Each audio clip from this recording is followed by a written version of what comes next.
إن الحمد لله نحمده ونستعينه ونستغفره ونؤمن به ونتوكل عليه ونعوذ بالله من شرور أنفسنا ومن سيئات أعمالنا من يهده الله فلا مضل له ومن يضلله فلا هادي له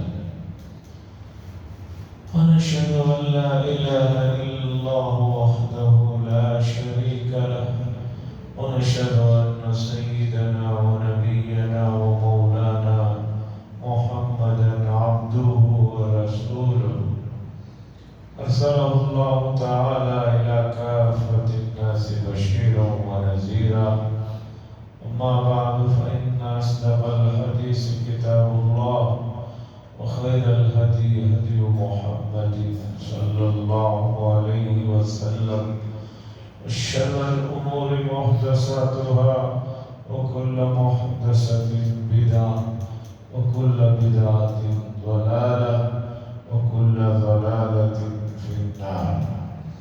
قال الله تبارك وتعالى في القرآن المجيد والفرقان الحميد: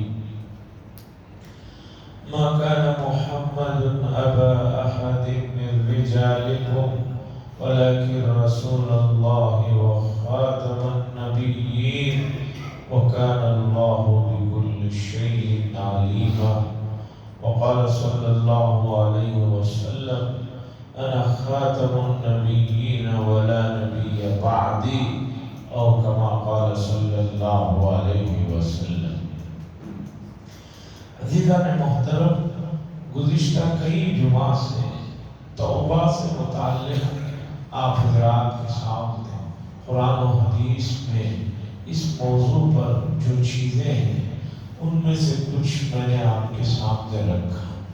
توبہ کا موضوع بڑا وسیع موضوع ہے اور منتخب چیزوں کو میں نے رکھا. آگے بھی اسی موضوع پر سلسلہ جاری رکھنے کا ارادہ تھا، لیکن ایک ضروری چیز جو اس وقت محسوس ہو رہی ہے اس سلسلے میں آپ حضرات کے سامنے آج کچھ باتیں عرض کرنا چاہتا ہوں، رکھنا چاہتا ہوں. اہمیت کے حامل یہ چیزیں ہیں. عزیزان گرامی، امت میں بے راہ روی جس تیزی کے ساتھ پھیل رہی ہے وہ سب کے سامنے ظاہر ہے. عزیزان گرامی، معاشرہ صرف گزشتہ 25-30 سال میں کتنا بدلا ہے یہ وہ حضرات محسوس کر سکتے ہیں جن کی عمریں 50 سے 50 کے اوپر ہیں. جن کی عمریں اس سے کم ہیں ان کو شاید یہ مسئلہ اتنا آسانی سے نہ سمجھ میں. جن کی عمریں 50 ہیں وہ سمجھ سکتے ہیں کہ آج سے 25 سال 30 سال پہلے ایک آدمی کو ایک گناہ کرنے کے لیے چھپنا پڑتا تھا، کہیں دور جانا پڑتا تھا اور معلومات کرنا پڑتا تھا. لیکن آج 25 سال کے بعد اب کسی آدمی کو کوئی گناہ کرنے کے لیے کہیں چھپنے کی ضرورت نہیں ہے، کہیں جانے کی ضرورت نہیں ہے، کسی سے معلوم کرنے کی ضرورت نہیں ہے. ہر چیز اس کے پاس آسانی سے دستیاب ہے. جوا کھیلنے کے لیے لوگ شہروں سے دور ویران علاقوں میں پہلے جایا کرتے تھے. 25-30 سال پہلے کسی کو جوے کی لت ہے تو اسے بہت دور جانا پڑتا تھا. لیکن آج آدمی گھر میں بیٹھ کر اپنے کمرے کے اندر جوے میں مصروف ہے. شراب، جن کو نشے کی عادت تھی ان کو شراب پینے کے لیے بہت دور جانا پڑتا تھا، چھپنا پڑتا تھا، یہ کرنا پڑتا تھا.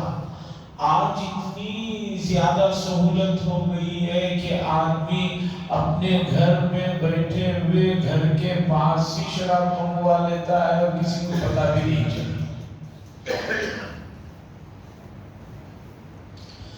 ایک آدمی گزشتہ معاشرے میں اگر اسے سنیما دیکھنے کی عادت ہے تو وہ معیوب سمجھا جاتا تھا، اور سمجھا جاتا تھا کہ بھئی گناہ کا کام ہے، اسے چھپ چھپا کر اپنے شہر سے دوسرے شہر میں جانا پڑتا تھا یہ کام کرنے کے لیے۔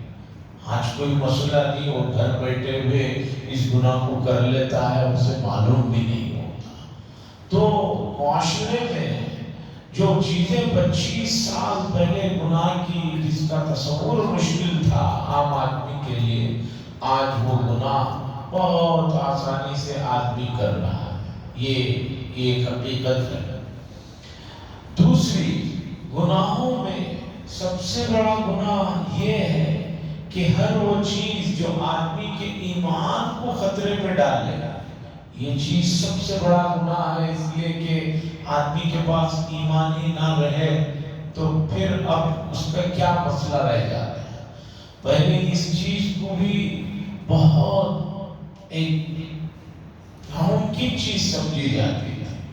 کوئی آدمی اگر گاؤں میں، محلے میں، علاقے میں گمراہ عقائد کو لے کر آ جاتا تو معلوم ہو جاتا کہ بھئی ایک آدمی آئے ہیں، وہ اس طرح کی بات کر رہے ہیں، یہ سب مشہور ہو جاتا، پھر اس آدمی کو مار کر جو ہے گاؤں سے بھگا دیا جاتا تھا۔ یہ تھا معاشرہ 25 سال پہلے۔ آج ایمان پر ڈاکے ڈالے جا رہے ہیں، اور اس کے لیے کسی آدمی کو کسی محلے میں بھی آنے کی ضرورت نہیں ہے، کسی شہر میں بھی آنے کی ضرورت نہیں ہے، کسی سے ملنے کی بھی ضرورت نہیں ہے۔ وہ اپنی جگہ بیٹھ کر جو ہے صرف ایک گاؤں، محلہ، شہر، ایک ملک نہیں بلکہ وہ پوری دنیا کو گمراہ کر سکتا ہے،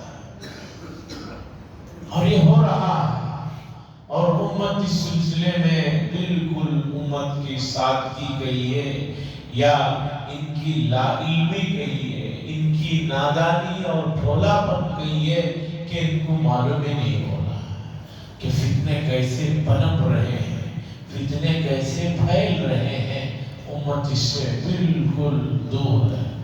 لوگ کہتے ہیں امت تک بات کو پہنچانے کے لیے اللہ نے مساجد کو مراکز بنایا۔ مسئلہ یہ ہے کہ مسجدوں میں نارمل نمازوں میں لوگ آتے کتنے ہیں کہ جو بات ہم تک پہنچائیں، آدمی آتے کتنے، 2%، 5%، بس ختم۔ اور دوسرا، جمعہ کا جو اللہ نے خصوصیت کے ساتھ اس امت کو یہ اعزاز بخشا کہ جمعہ کے دن کا دن محترم بنایا، اس دن بات پہنچانے کے لیے اس دن بھی ماحول نہیں ہے۔ اور نمازوں میں جو لوگ 2-4% آتے ہیں، اس میں سے آدھے لوگوں کی رکعتیں چھوٹی رہتی ہیں۔ آپ سلام پھیر کر کچھ کہیں گے وہ نماز میں ہے، ان کو بات سمجھ میں آئے نہ آئے، اور اگر آپ نے ان کی رکعت کا مکمل ہونے کے بعد انتظار کیا، اس کے بعد آپ بات پہنچانا چاہتے ہیں، آدھے سے زائد لوگ اٹھ کر چلے جاتے ہیں۔ آگے چلیے، آپ کہیں نہیں ہر آدمی کے گھر گھر جا کر بات پہنچاؤ، اچھی بات ہے، یہ پہلے زمانے میں ممکن تھا۔ اب کسی کے بھی گھر کے پاس جاؤ، باہر کیمرے لگے ہوئے ہیں، آدمی اندر دیکھ لیتا ہے کون آئے ہیں، اسے دیکھتے ہی پتا چل جاتا ہے کہ یہ آدمی آیا ہے تو یہی بات کرے گا، اس لیے جو ہے یا تو گیٹ ہی نہیں کھولتے یا کہلوا بھیج دیتے ہیں کہ بھئی نہیں ہے، واش روم میں ہے، سو رہے ہیں۔ اب بتائیے کہ دین کی بنیادی باتوں کو کہاں رکھا جائے، کیسے رکھا جائے، کیسے بتایا جائے۔ آپ کہیں گے کہ بچپن میں جب بچے پڑھتے ہیں تب ان کو بتا دیا جائے۔ آپ کو یہ جان کر حیرانگی اور حیرت ہوگی کہ مدرسوں میں یا مکتبوں میں، مسجدوں میں جو بچے آتے ہیں وہ مسلمانوں کی تعداد کا جو ہے 10% بھی نہیں آتے۔ اس لیے اب بچوں کی دینی تعلیم بالکل ادھوری ہے۔ مجھے بڑا تعجب ہوتا ہے کہ یہ ملک ہمارا جو دینی مراکز کا مرکز ہے، ایک بڑی بلکہ دنیا کی سب سے بڑی مسلم آبادی یہاں رہتی ہے۔ یہاں ایسے ایسے لوگ گزرے، ایسے ایسے لوگوں نے یہاں پر کام کیا کہ امت ان کو جو ہے فخر کی نگاہ سے دیکھتی ہے۔ آج اس ملک کی بنیادی دینی تعلیم کا اتنا برا اثر ہے، یورپ امریکہ کے ملکوں میں رہنے والے لوگ آ کر کہتے ہیں کہ بھئی یہاں سے اچھا ہمارے بچے وہاں پر جو ہے دینی اور دنیاوی دونوں تعلیم حاصل کر رہے ہیں۔ مجھے ملاقات ہوتی رہتی ہے ایسے لوگوں سے، اور ایک لمبا عرصہ میں رہا ایسے لوگوں کے ساتھ مکے کی زندگی میں، جس میں ہر ملک کے لوگ رہتے تھے، جہاں 10 گھر ہیں پورے ملک میں، 20 گھر ہیں۔ بعض ملک ایسے ہیں برازیل کے نیچے کہ ان ملکوں کے عام نقشوں میں نام بھی نظر نہیں آتے۔ ٹوٹل آبادی 5، 10، 15، 20 لاکھ کی ہے، وہاں 500، 1000 پورے مسلمان ملک میں ہیں، لیکن وہاں کے لوگ بھی اپنے دین کے معاملے میں اتنے حساس نہیں کہ ان کی جو ہے تعلیم ہو رہی ہے، سب کچھ ہو رہا ہے۔ لیکن یہاں عالم یہ ہے کہ ایسی جگہ جہاں پر دینی مراکز ہیں، سب کچھ ہے، لیکن بچوں کو بنیادی تعلیم تک دین کی نہیں مل رہی ہے۔ اب اس میں کس پر رویا جائے، کسے کیا کہا جائے؟ کچھ کہیں گے لوگ ناراض ہو جاتے ہیں، خفا ہو جاتے ہیں، کہتے ہیں نہیں ہمارے بچے کو ہم گھر میں ہی دینی تعلیم دلوا رہے ہیں، اچھی بات ہے۔ کتنے منٹ دے رہے ہیں دینی تعلیم کے لیے؟ قرآن و حدیث کی بنیادی عقیدوں کی تعلیم کے لیے کتنا وقت؟ 10 منٹ، 12 منٹ، 15 منٹ؟ اس میں کیا ہوگا؟ آپ سوچئے اس میں کیا ہوگا؟ کچھ نہیں ہو رہا ہے۔ اس لیے آج ماحول ابتر ہو رہا ہے، بدتر ہو رہا ہے۔ بعد میں پھر شروع کرتا ہوں وہاں سے جہاں سے شروع کیا، کہ فتنوں کا زمانہ ہے اور ایمان پر ڈاکے پڑ رہے ہیں۔ اب سب سے بڑا ایمان پر بڑے شہروں میں جو ڈاکہ پڑ رہا ہے تعلیم یافتہ لوگوں پر، وہ بنیادی مسئلہ ہے رسول اللہ صلی اللہ علیہ وسلم کی ذات اقدس سے جڑا ہوا مسئلہ ہے۔ آپ جانتے ہیں ہمارے کلمے کے 2 حصے، لا الہ الا اللہ محمد الرسول اللہ، یہ کلمے کے 2 بڑے حصے ہیں۔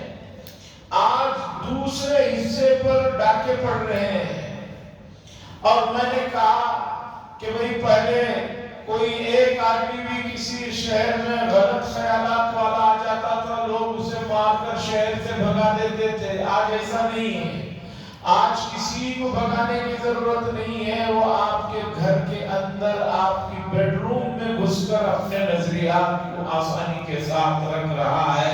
یہ ہے سوشل میڈیا کا پاور، یہ ہے سوشل میڈیا کی جو ہے طاقت، کہ آپ کے گھر کے اندر تک گھس گئے ہیں اور آپ کو پتہ بھی نہیں چل رہا ہے۔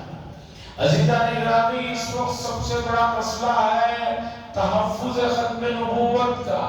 نبوت کے سلسلے میں جو حملے ہو رہے ہیں اور جو چیزیں ہو رہے ہیں، ان سے جو ہے اپنے آپ کو، اپنے ماتحتوں کو، اپنے سب مسلمانوں کو بچانا ہر ایک آدمی کی ذمہ داری ہے۔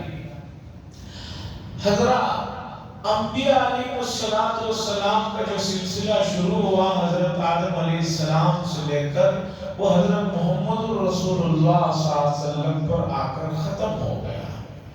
اب اس کے بعد نبوت کا سلسلہ نہیں ہے، یہ بنیادی عقیدہ ہے، قرآن کی آیتیں ہیں، احادیث ہیں، جس میں کوئی شک و شبہ کی گنجائش ہے۔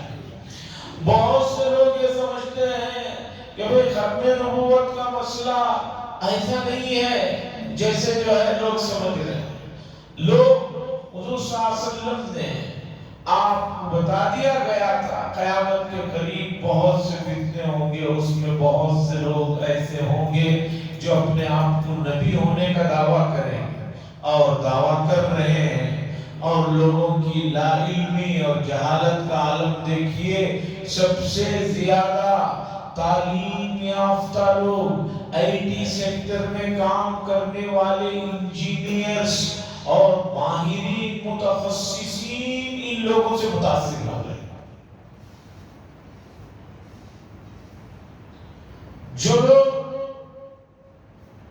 انجینئر نہیں ہیں یا آئی ٹی سیکٹر کے بڑے پوسٹوں پر نہیں ہے، وہاں یہ فتنہ ان لوگوں کو جو ہے ان کے سامنے اتنا نہیں، گاؤں دیہاتوں میں۔ چونکہ گاؤں دیہاتوں والوں کا ایمان بڑا مضبوط ہوتا ہے۔ علامہ رازی نے ایک واقعہ لکھا ہے۔ علامہ فخر الدین رازی ایک بڑے مفسر گزرے ہیں، تقریباً 700 سال پہلے کا واقعہ۔ ان کی تفسیر ہے تفسیر کبیر، بڑی علمی عقلی منطقی بحثیں ہیں اس میں، سمجھنے کے لیے بہت مطالعے کی، بہت سکون کی ضرورت ہے۔ علامہ فخر الدین رازی رحمۃ اللہ علیہ نے واقعہ لکھا ہے، گزرے ہوئے زمانوں میں ابلیس کبھی کسی کی شکل میں آ جا سکتا ہے۔ اتنی طاقت تو اللہ نے اسے دے رکھی ہے کہ وہ کبھی بھی کسی کی بھی صورت میں کسی کے سامنے آ کر جو ہے کچھ بھی دھوکہ دے سکتا ہے۔ فخر الدین رازی کہتے ہیں کہ ان کے پاس ابلیس انسانی شکل میں آیا۔ انہوں نے پوچھا کہ تم کون ہو؟ وہ کہنے لگا میں وہی ہوں جسے تم بہت گالیاں دیتے رہتے ہو، یاد کرتے رہتے ہو۔ تو انہوں نے اس سے پوچھا کوئی بات ہوئی، تو انہوں نے پوچھا کہ ایمان سب سے زیادہ کس کا مضبوط ہے؟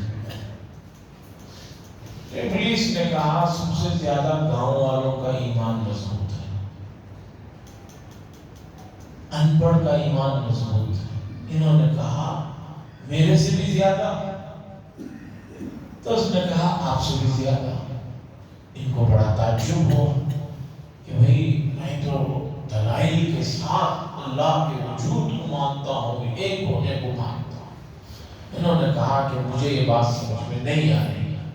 تو ابلیس نے کہا امام فخر الدین رازی رحمۃ اللہ علیہ سے اللہ کے ایک ہونے کی دلیل دو۔ انہوں نے ایک دلیل پیش کی کہ اللہ ایک ہے، اس کی یہ عزت ہے۔ ابلیس تو ملائکہ سے پڑا ہوا ہے، اس نے ایک ہی لمحے میں ان کی دلیل میں کمی نکال کر بتائی، نہیں یہ یہاں آپ نے یہ کہا، اس میں یہ فالٹ ہے۔ انہوں نے کہا چلو دوسری دلیل لو۔ اس نے اسے بھی توڑ دیا، تیسری، چوتھی، 99 دلائل دیتے گئے، وہ دلائل کو توڑتے گئے۔ اس کے بعد ابلیس نے کہا چلو تمہیں گاؤں والوں کا ایمان بتاتا ہوں۔ ایک گاؤں میں ایک زمین پر ایک کسان ہل کو چلا رہا تھا، ہل جوت رہا تھا، لے کر گیا، جا کر اس دیہاتی آدمی سے کہنے لگا کہ بھئی اللہ کتنے ہی بتاؤ۔ تو اس گاؤں والا جو ہل چلا رہا تھا اس نے کہا ایک۔ تو ابلیس آدمی کی شکل میں تھا، اس نے کہا کہ بھئی اللہ ایک ہے، اس کی دلیل کیا ہے؟ وہ گاؤں کا آدمی ان پڑھ ہل چلا رہا تھا، اس نے کہا 1 منٹ رکو۔ اس کے بعد اس نے وہ ہل میں جو بیل لگے ہوئے تھے ان کی رسی کو ہل کو باندھ دیا اور ایک بڑی لکڑی لی اور دوڑا دوڑا کر اس آدمی کو مارنے لگا۔ ابلیس کو جو پوچھ رہا تھا کہ اللہ ایک ہے، دلیل کیا دو، دوڑا دوڑا کر مارنے لگا، یہ بھاگنے لگا۔ ابلیس نے کہا فخر الدین رازی رحمۃ اللہ علیہ سے یہ ہے ایمان کہ آپ تو دلیلیں دے رہے تھے، میں توڑ رہا تھا۔ اس گاؤں والے کا ایمان دیکھو کتنا مضبوط ہے کہ میں نے کہا ایک، اللہ پوچھا دلیل کیا ہے، اس نے لکڑی اٹھائی اور مارنا شروع کیا، اب بتاؤ میں اس سے کیا بات کر سکتا ہوں۔ تو ٹھیک یہی عالم ہے اس وقت۔ ختم نبوت کا جو مسئلہ شدت سے بڑے شہروں میں، بامبئی، پونا اور دلی دلی مہاراشٹر کے بڑے شہروں میں اور بنگلور میں جو لوگ بھی ختم نبوت کے سلسلے میں پکڑے جا رہے ہیں وہ اناڑی جاہل نہیں ہے، آئی ٹی سیکٹر میں کام کرنے والے انجینئرز، پروفیشنلز اور بڑے پڑھے لکھے لوگ ہیں۔ ان لوگوں کو اتنا مسئلہ سمجھ میں نہیں آ رہا کہ اللہ کے نبی صلی اللہ علیہ وسلم آخری نبی ہے اور آپ کی تعلیمات کامل و مکمل ہیں، اب اور کسی نبی کی ضرورت نہیں ہے۔ حضور نے ایک موقع پر فرمایا تھا نبوت کا سلسلہ ختم ہو گیا، اگر نبوت کا سلسلہ جاری رہتا تو میرے بعد سب سے زیادہ اس چیز کے جو ہے حامل جو شخصیت ہے حضرت عمر بن خطاب تھا۔ اگر نبوت کا سلسلہ ہوتا لو کان نبی بعدی لکان عمر، میرے بعد اگر نبوت کا سلسلہ جاری رہتا تو جو ہے حضرت عمر اس درجے کے آدمی تھے کہ جو ہے وہ نبی ہو سکتے۔ جو لوگ اس وقت نبوت کا دعویٰ کر رہے ہیں ان کے پاس جو دلائل ہیں وہ بالکل ایسے دلائل ہیں کہ جیسے ابھی چند دن پہلے اللہ کے وجود پر ایک ڈیبٹ ہوئی تھی، اس میں آپ نے دیکھا کہ کوئی چیز آدمی بنائے بغیر نہیں بن سکتی، لیکن اتنی کائنات اتنی بڑی بغیر اللہ کے بنائے ہوئے بن گئی۔ ایسے نامعقول دلائل ہیں، جو لوگ اللہ کو نہیں مانتے ان کے دلائل کو سن کر افسوس ہوتا ہے، رونا آتا ہے کہ اتنے تعلیم یافتہ لوگ ایسی جو ہے نامعقول قسم کی باتیں کرتے ہیں۔ اسی طرح جو لوگ حضور کے بعد نبی مانتے ہیں لوگوں کو، ان کے پاس بھی ایک عقلی دلیل ہے، اسے بھی سنیے اور اس کا جواب بھی سنیے۔ بہت پہلے انگریزوں کے زمانے میں جب ملک آزاد نہیں ہوا تھا، پنجاب میں ایک شہر ہے قادیان، وہاں ایک آدمی اٹھا، اس کا نام ہے غلام احمد قادیانی۔ اس نے کہا کہ میں نبی ہوں اور نبوت کا دعویٰ کیا۔ اس موقع پر کافی مسائل ہوتے رہے، انگریزوں کا دور تھا، مقدمہ انگریزوں کے یہاں بھی پہنچا تو ان کی طرف سے ایک آدمی نے دلیل دی کہ بھئی نبوت کیا چیز ہے بتائیں۔ پھر اس نے بتایا کہ نبوت ایک اعلیٰ ترین جو ہے منصب ہے، بہت بڑا عہدہ ہے۔ پھر ان کے وکیل نے کہا جب یہ بہت بڑا منصب ہے، عہدہ ہے، دلیل ہے، تو نبی کے بعد اور ان کو نبی مان لینے میں اور بھی 4-5 نبیوں کو مان لینے میں تو اچھا ہی ہے کہ بھی ایک بڑا عہدہ بہت سارے لوگوں کے پاس ہے۔ بھئی پہلے ایک ہی آدمی کے پاس پرانے زمانے میں امباسڈر کار ہوا کرتی تھی، اگر محلے میں 4-5 آدمیوں کے پاس ہو جائے تو یہ تو خوش ہونے کی بات ہے نا، یہ تو افسوس کی بات نہیں ہے۔ تو آپ لوگ کیوں ان کو نبی نہیں مانتے؟ تو ہماری طرف سے جو علماء اکرام نے اس موقع پر انگریزوں کے سامنے مقدمے میں جو جواب دیا، اسے انہوں نے جو جواب دیا اسے سنیے۔ انہوں نے کہا کہ جج صاحب آپ جو کہہ رہے ہیں بالکل صحیح ہے کہ اگر 5-10 نبی اس شہر میں 5-10 نبی اس شہر میں ہو جائیں، نبوت جیسا بڑا ہوگا ہر شہر میں بڑھ جائے تو یہ تو اچھی بات ہونی چاہیے، ہم کیوں اسے روکتے ہیں؟ تو ہماری طرف سے علماء اکرام نے جو جواب دیا، خاص طور پر حضرت علامہ انور شاہ کشمیری اور ان کے شاگردوں نے، انہوں نے کہا کہ جج صاحب بھی بتائیے کہ آپ کی طرف سے، حکومت کی طرف سے ملک میں یہ جو کرنسی جاری ہوئی ہے، جو نوٹ جاری ہوئی ہے، یہ بہت اچھی چیز ہے، اس سے پوری ضرورتیں ہوتی ہیں۔ جج نے کہا ہاں پوری ضرورتیں ہوتی ہیں۔ تو ہمارے طرف سے جو عالم تھے انہوں نے کہا کہ جب بہت اچھی چیز ہے، قیمتی چیز ہے، تو کوئی آدمی اسی طرح کی نوٹوں کو اپنے گھر میں بنائے تو آپ اسے جیل میں کیوں ڈالتے ہیں؟ بھئی یہ نوٹ بڑی اچھی چیز ہے، بہت کام ہوتے ہیں، تو اسی طرح کی کاپی کر کے اگر کوئی آدمی اپنے گھر میں نوٹ بناتا ہے تو قومی جرمانہ اسے سمجھ کر، قوم اور ملک کے خلاف غداری سمجھ کر اسے جیل میں کیوں ڈالا جاتا ہے؟ ایک اچھی چیز آپ نے چھاپی ہے، اگر اس نے بھی اچھی چیزوں کو اپنے گھر میں بیٹھ کر چھاپ رہا ہے تو آپ کہتے ہیں یہ ملک کے ساتھ غداری ہے، اسے جیل میں ڈالو۔ ٹھیک اسی طریقے پر نبوت کے مسئلے کو سمجھیے کہ اللہ نے جسے نبی بنا دیا، اب کوئی دوسرا آدمی اس عہدے کو لیتا ہے تو یہ کاپی کر رہا ہے، اور کاپی کرنے والا مجرم ہے، غلط ہے۔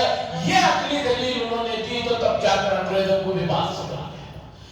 آج میں یہ بتا رہا ہوں، گھروں کے اندر تک بڑے ملعون اور مردود قسم کے لوگ، ایک باہر بھی اشتہار لگا ہوا ہے اس وقت پورے بنگلور میں گزشتہ ایک مہینے سے زیادہ عرصے سے جگہ جگہ اسی موضوع پر ہر جگہ لوگوں میں بیداری پیدا کی جا رہی ہے کہ ایسے لوگوں کی ویڈیو، ایسے لوگوں کا سوشل میڈیا پر جو ہے کوئی بھی چیز نہ سنے جو آپ کو نبوت کے معاملے میں مشکوک بنا کر رکھ دے گی۔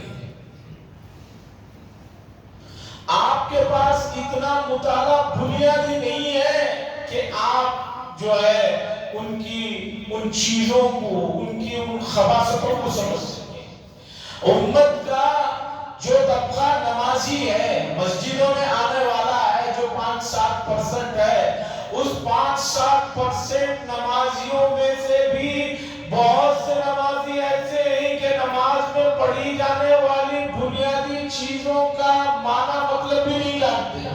50 سال سے نماز پڑھ رہے ہیں لیکن سبحان ربی الاعلیٰ، سبحان ربی العظیم کے معنی نہیں معلوم، التحیات کے معنی جب ان کو نہیں معلوم ہے تو ایسے لوگوں کو، ایسے لوگ سوشل میڈیا کے ذریعے سے ہیجاک کر لیتے ہیں۔ اور افسوس یہ ہے کہ آئی ٹی سیکٹر میں بہت سے نوجوان جو ہے ان کا شکار ہو کر جو ہے وہ جو 3-4 لوگ بڑے اٹھے ہوئے ہیں، ایک گوھر شاہی نام کا ہے اور ایک پڑوسی ملک میں جو ہے انجینئر صاحب بیٹھے ہوئے ہیں اور اس کے جو چہرے چپاٹے ایک یونس نام کا آدمی ہے، ایسے بہت سارے لوگ ہیں جو کہہ رہے ہیں کہ بھئی نبی کا مطلب ان لوگوں کو کچھ پتہ ہی نہیں ہے، ہمارے یہ آدمی نبی ہیں۔ اور وہ لوگ یہ بھی بتا رہے ہیں کہ بھئی مسجدوں میں نماز پڑھنا اور اسی طرح روزے رکھنا، یہ سب چیزیں جو ہے وہ نو مسلمانوں کے لیے ہے، ہم تو خاندانی مسلمان ہیں، ہمارے لیے مسجدوں میں نمازیں ملی ہیں، تھوڑی دیر آؤ ہمارے پاس بیٹھو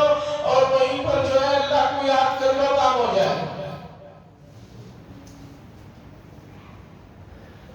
عزیزان گرامی، ایمان سب سے بڑی چیز ہے اور سب سے قیمتی شے ہے۔ آپ اپنے ایمان کی حفاظت نہیں کریں گے، آپ سے سوال ہوگا۔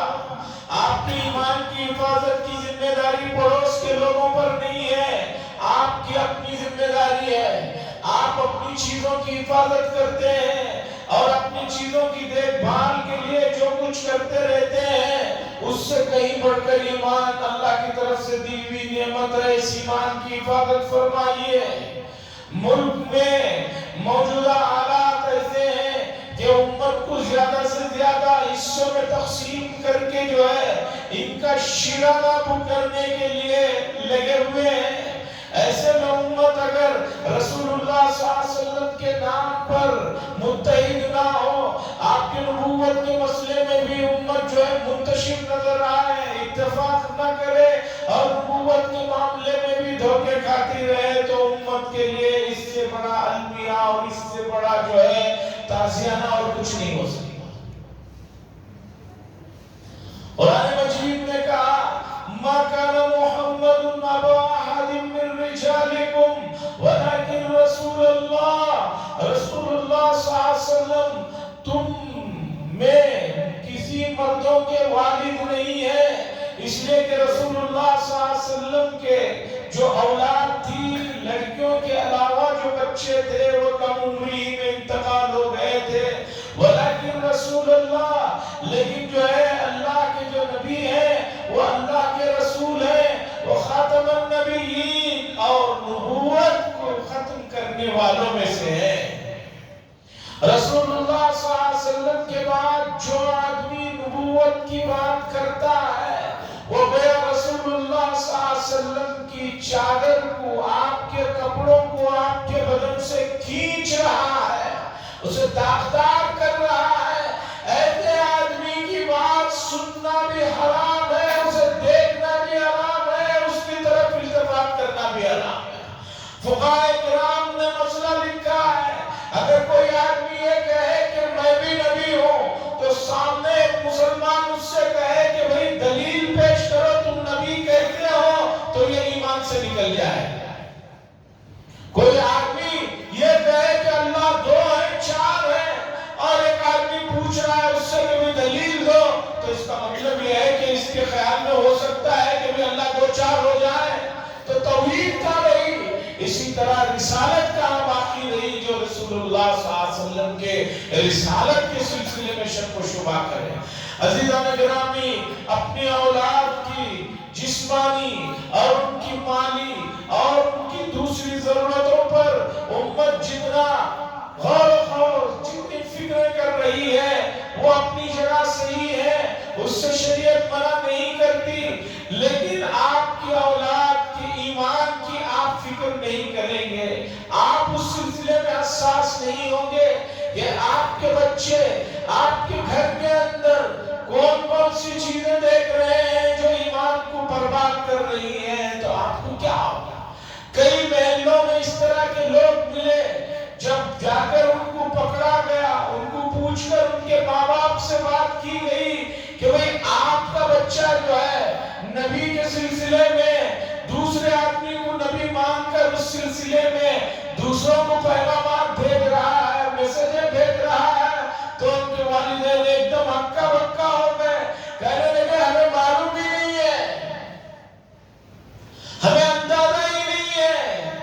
یہ سب واقعات میں کسی دوسرے ملک کے یا 100 سال پرانے نہیں، اپنے ہی ملک کے، اپنے ہی شہر کے، اپنے ہی علاقے کے، اپنے قریب کے حالات سنا رہا ہوں۔ یہ تو وہ حالات ہیں جو ہمیں معلوم ہو گئے، اور جو نہیں معلوم ہوئے کہ کتنے واقعات ہیں اللہ بہتر جانتا ہے۔ اس لیے کہ جب بھی اس طرح کی کسی آدمی کو پکڑا گیا اور کوشش کی گئی کہ بتا کہ بھئی تمہیں کون گائیڈ کر رہا ہے، وہ کچھ بھی ہو جائے اپنا گائیڈ کرنے والے آدمی کا نام نہیں بتاتا، تو پورے شہر کے اندر ختم نبوت کے سلسلے میں بیداری کو جو ہے پیدا کی جا رہی ہے، اور امت کے افراد تک ختم نبوت کے مسئلے کو پہنچایا جا رہا ہے۔ ہمیں بھی بیدار ہونے کی ضرورت ہے، مستيقظ ہونے کی ضرورت ہے، اپنے اڑوس پڑوس اور اپنے ماتحتوں میں پر نظر رکھنے کی ضرورت ہے۔ ہر وہ سوشل میڈیا پر، ہر وہ ویب سائٹ جس میں نبوت کے سلسلے میں باہر بھی ایک بینر لگا ہوا ہے، جن لوگوں نے کام شروع کر رکھا ہے، ان لوگوں کی کسی بھی طرح کی کوئی چیز نہ دیکھیں، نہ سنیں، نہ دوسروں کو کرنے دیں، اس لیے کہ اگر آپ سنیں گے ان کی چکنی چپٹی باتوں میں آ کر آپ اپنے ایمان کو کھو دیں گے، اور جس آدمی کا ایمان چلا جائے، حضور کے سلسلے میں جو شک و شبہ میں پڑ جائے، دوسرے نبی کو مان لے، اور اس آدمی کی زندگی کا کوئی مقصد نہیں ہے، کوئی دنیا نہیں ہے اس کی، اس لیے بہت زیادہ بیدار ہونے کی ضرورت ہے۔ اللہ سے دعا فرمائے اللہ تبارک و تعالی ہم سب کو جو ہے رسول اللہ صلی اللہ علیہ وسلم کی تعلیمات پر اور خاص طور پر آپ کے خاتم النبیین ہونے کے عقیدے پر ہمیشہ کے ساتھ مضبوطی سے جمع رہنے کی توفیق اور سعادت نصیب فرمائے۔ وآخر دعوانا الحمدللہ رب العالمین۔